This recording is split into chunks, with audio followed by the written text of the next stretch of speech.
Final video, you need to fix the KB2267602 update failure from Microsoft Defender.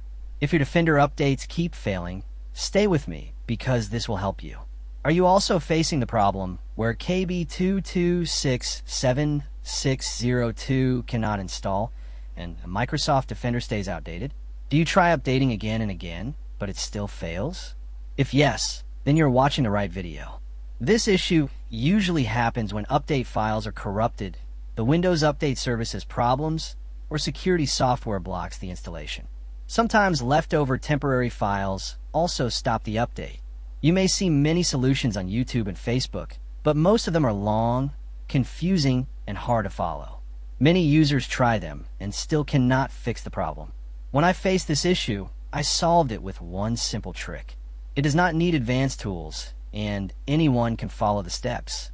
On my channel Rexish, I always share the easiest methods so anyone can fix the problem quickly.